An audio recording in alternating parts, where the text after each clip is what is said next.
हो गई तो फिर काय के लिए तुम साथ नहीं रह रही, मायके में क्यों रह रही? मायके में रहती चली जाती, काय के लिए चली गई? काय बात है? तो रहने के लिए मायके में क्या 2-2 साल रहोगी?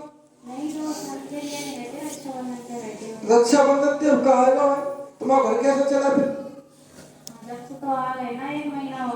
अब तुम जो बताओ, तुम रक्षाबंधन से कही हो, हमने मान ली तुम रक्षाबंधन तो महीना घुमाए को समझना अच्छा लगे, माता जी तुम्हें अच्छा लगे तो समझने, अरे बूढ़े बूढ़े लोग अच्छा लगता है तो मूलों कितने दिन रुकी? 3 मायके में 3-4 दिन ही अच्छे लगते हैं।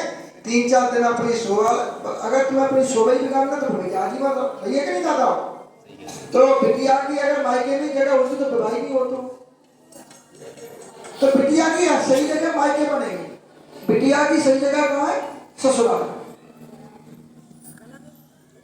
अगर वो बिटिया ससुराल रह रही है तो ये मान के चलना वो अच्छी, मायके पर रह रही तो मुंह पर तो कोई नहीं बोलो, पीठ पीछे सब बुराई है।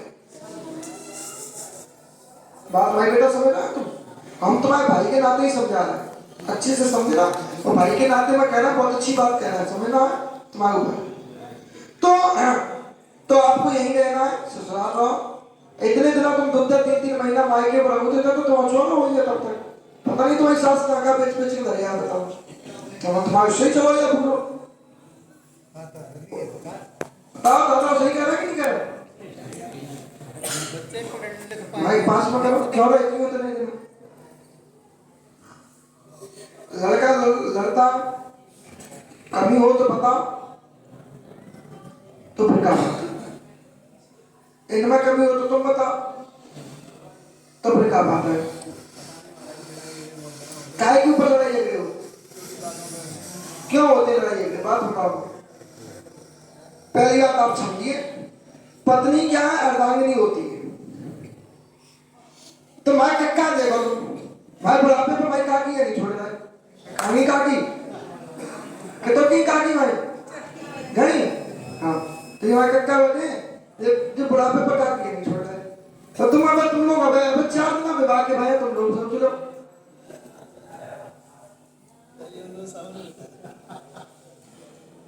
तो पत्नी क्या होती है? अर्धांगिनी होती है, इसलिए उसको दुख देने की चेष्टा मत करो, इसलिए उसको दुख देने की चेष्टा मत करो। ऐसे विवेक से चलो कि पत्नी को भी संतुष्टि मिल जाए और माता पिता की भी सेवा हो जाए, और माता पिता की सेवा करो, क्योंकि पत्नी अर्धांगिनी है, उसको त्यागना अपनी तरफ से उचित नहीं, ये धर्म नहीं कहता। और पत्नी के बस में होकर चलना भी धर्म नहीं कहता है, पत्नी को त्यागना भी धर्म नहीं कहता, पत्नी के बस में होकर चलना भी धर्म नहीं कहता है। माता पिता की पत्नी के बस में होकर आप माता पिता की त्यागती कर दो, माता पिता को त्याग दो, माता पिता से गलत शब्द बोलो, माता पिता से गाली गलौज करो, माता पिता की पिटाई करना या माता पिता से बोलना बंद कर देना, गाली देना, ये आचरण हम सबको शोभा नहीं देते। वो यही आचरण अगर आप ये सब करते हो पत्नी के बस में, अगर अपने माता पिता के साथ ये गलत व्यवहार करते हो तो ये चीज आपको नरक की ओर ले जाएगी। एक तरफ हमारा धर्म कह रहा है कि पत्नी अर्धांगिनी है, उसको त्यागना भी उचित नहीं है, और एक तरफ वही धर्म हमारा कह रहा है कि ऐसे विवेक से चलो कि हमारे माता पिता को भी संतुष्टि मिले और हमारी पत्नी भी संतुष्ट रह सके। एक तरफ हमारा कह रहा है कि पत्नी के आदेश में आकर, पत्नी के बस में होकर कभी माता पिता से गलत भी मत बोलना। ये कौन कह रहा है? हमारा शास्त्र कह रहा है। कौन कह रहा है? हमारा धर्म कह रहा है। अगर हम इस धर्म पर चलते हैं तो फिर परेशान होने की जरूरत ही ना। ये आपका काम है, अपनी पत्नी को भी संतुष्ट करना, अपने माता पिता को भी संतुष्ट करना। तुम उसको अपनी तरफ से त्यागोगे तो ये धर्म नहीं है, ये तुम्हें अपनी तरफ से त्यागती है तो इसका भी धर्म नहीं है। तो इनको भी सदगति नहीं मिलेगी, इनको भी नरक में जाना पड़ेगा। तो भाई तुम अपने पति को छोड़कर अपने अपने माता पिता के आदेश में आकर अपने माता पिता की बात मानकर आप अपने पति को दुखी कर रहे हो, अपने अपने परिवार को दुखी कर रहे हो, तो ये बात मान के चलना बेटा आप भी नरक की ओर जा रही हो। माता पिता तुम्हें जीवन भर नहीं रख सकते। अगर माता पिता जीवन भर रखते हैं तो आप माता पिता के साथ रहिए, और हम देखते हैं आपके माता पिता कितने तब समय तक रखते हैं। किसी का भी माता पिता, हम भी पिता बनेंगे, हम भी भाई हैं, हम भी बहन, हमारा भी बहन है, हम भी नहीं रख सकते। मायके वाले कितने भी धनवान हो, मायके वाले कितने भी सक्षम हो, फिर भी बिटिया को नहीं रख सकते। क्यों? क्योंकि समाज भूखेगा। ये धर्म नहीं कहता है हमारा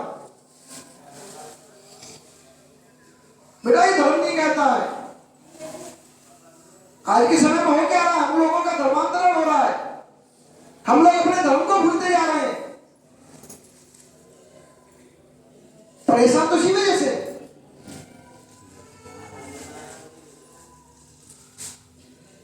वे तो भगवान थे, वे तो राम जी तो 10-10 साल में कर सकते हैं, उन्हें क्यों नहीं की? उन्हें साफ कहा था कि एक नारी ब्रह्मचारी होता है। कितना कष्ट झेले हमने। सीता मैया भी थी, सीता मैया ने वनवास तो राम जी को हुआ था ना, सीता मैया को तो हुआ नहीं था, पर सीता मैया ने स्वीकार क्यों किया? क्यों? क्योंकि पति थे। क्यों? क्योंकि उनके अर्धांगिनी थी। अगर पति कोई अच्छा काम करता, पति कोई पुण्य करता, पति कोई पूजा करता, तो उसका आधा भाग पत्नी को जाता है, आधे में से बच के तब बच्चों पे आता है। कहीं पत्नी कोई गलत काम करती है तो उसका प्रभाव उसके पति पर तक पहुंचता ही है। समझ रहे बेटा हमारी बात? हम समाज में कुछ ऐसी बातें नहीं कह जा रहे तो उस चीज पे पर्दा डाल रहे हैं। समझदार के लिए सारा ही काफी होता है। जब हम इतना बोल सकते तो बहुत कुछ भी बोलेंगे। तब हमें किसी का दबाव न किसी का डर है, तो फूलों में भी स्वागत करता है वो पालन में। समझ रहे? अपने विवेक से चलो, परिवार को देखो। रही बात आपके घर में ज्यादा का प्रभाव है जो काफी समय से चलो आ रहा हूं। इससे भी पहले एक बार किसी और से विवाद हुआ था पति पत्नी में। इससे भी पहले विवाद होते हैं तुम्हारे, इससे भी पहले तुम्हारा पड़ेगा बेटा। बेटा तुझे ऐसा लगता है कि मतलब निपशक होता है भाई दोस्त को, होता है या नहीं होता है? क्यों होता है? अब ये तुम पे शक करे फिर। अच्छा इनको होता है भाई, तुझे सब क्यों होता है? झूठ बोला। जो भी हुआ हो उस पर ध्यान न देते हुए आपके घर में माता जी कसाई का प्रभाव है, इस कसाई को हटवा लेने, कसाई परेशान करे, इसके चक्कर में तुम्हारा जो मैंने पति में देवाती बैठा हुआ है, वो देवाती तुम्हारा कोई देवता वो तुम्हारी मदद नहीं कर पा। तुम्हारे घर के देवी देवता तुम्हारे बैठे नहीं, घर के देवी देवता तुम्हारी मदद नहीं कर रहा। जिस दिन तुम्हारे घर के देवी देवता तुम्हारी मदद करने लगे उस दिन तुम्हारा बेड़ा पार हो जाएगा। क्लियर? इसी के प्रभाव से, इसी कसाई के प्रभाव से तुम्हारे ये दिक्कतें आ रही। इसी कसाई के प्रभाव से शरीर में बंधा बंधा सा लगता है, शरीर भारी भारी सा रहता है, दिमाग में काम नहीं करता। तुम्हारे घर में दिक्कत दे रहा है, काफी समय से दे रहा है। शरीर में टूटन होती है, ऐंठन होती है, बेहोशी टाइप के चक्कर आते हैं, अजीब सी बेचैनी होती है, अजीब सी घुटन होती है। ऐसा लगता है कि मतलब हमें कोई पकड़ के उठा रहा है, कोई घुमा रहा है, कोई फेंक रहा है। स्वप्न में उड़ता हुआ व्यक्ति भी दिखता है, स्वप्न में उड़ती हुई महिला भी दिखती है, दोनों एक साथ दिखती है। महाराज ऐसा लगता है जैसे रात में किसी ने दबा लिया हो। भैया तो भाई तो कह रहे हैं और क्या कह रहे हैं? ठीक है, इसका दिमाग घूम जाता है, फिर इसको गुस्सा आती है, फिर इसको भूल जाता है कि ये माँ है, ये पिता है, ये पत्नी है, भाई है, जो भी हो, फिर इसको आवेश में कुछ पता नहीं रहता। ठीक है ना? आज से तो मायके नहीं जाऊंगा, आज से ससुराल रहना है यहीं से। ठीक है? और बढ़िया प्रेम से रहना है। भूमिया बाबा की नारायण की अगरबत्ती लगाओ, दीपक लगाओ, 5 गुरुवार परिक्रमा दो, अगले गुरुवार कौन से चलो अगला नंबर बोलो।